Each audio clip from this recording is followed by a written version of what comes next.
अहम खबर आपको आगाह करते चले। सरगोदा के इलाका आका कॉलोनी में जहां बदनामे जमाना खातून ने फहाशी का अड्डा बना रखा है, जिस पर अहले इलाका ने एहतजाज करते हुए डीपीओ सरगोदा से नोटिस लेने का मुतालबा कर दिया। तफसीलात जानते हैं बिग न्यूज के एंकर सैयद अनवर की इस रिपोर्ट में।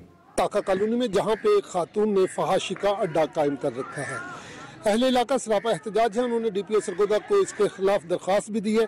इस वक्त एक खातून हमारे साथ मौजूद है, उनसे जानते हैं कि उनका इस हवाले से क्या कहना है। जी अस्सलाम वालेकुम। हम बड़े परेशान हैं। हमारे मोहल्ले में क्या हमारे घर के साथ है 2 नंबर धंधा करती है और हमारे साथ लड़ाई झगड़ा करती है, और औरतें और मतलब जो बंदे आते जाते हैं नशे की धुंध में, और हमें बहुत परेशान किया हुआ है और हमें कत्ल की धमकियां देती है। मेरा एक छोटा बच्चा है और एक मैं हूँ जिन्हें बहुत ज़्यादा परेशान किया है। कभी जब हम निकलते हैं वो कभी हमारे मतलब वजह से हथी पड़ जाती है, हमें गाली गलौच और मारपीट करती है। हमें अच्छा बीबी, एक तो अपना नाम बताएं और दूसरा उसके बाद वो जो खातून वहाँ पे ये कबा खाना चला रही है उसके हवाले से उसका नाम भी बताएं और तफसील भी बताएं कि वो क्या करते हैं। जी, मेरा नाम नाहिद अख्तर है और मैं उसके साथ ही रहती हूँ अहले मोहल्ले में।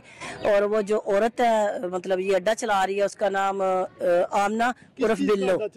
ये मतलब वैशी औरत जो गंदे धंधे चला रही है।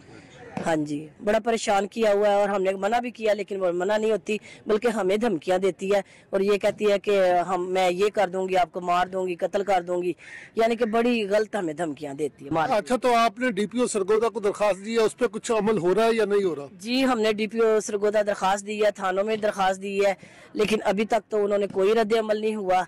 तो इस वजह से टेंशन और परेशानी की वजह से फिर मैंने कहा कि ज़रा मैं आपसे रब्ता करूं। जी, देखा कि इस खातून का कहना है कि हमारे मोहल्ला में एक फहाशी का अड्डा बिलो नामी खातून चला रही है और वहाँ पे लोगों का गुलगपाड़ा करना, शराब के नशे में धुत होकर आना मामूल बन चुका है।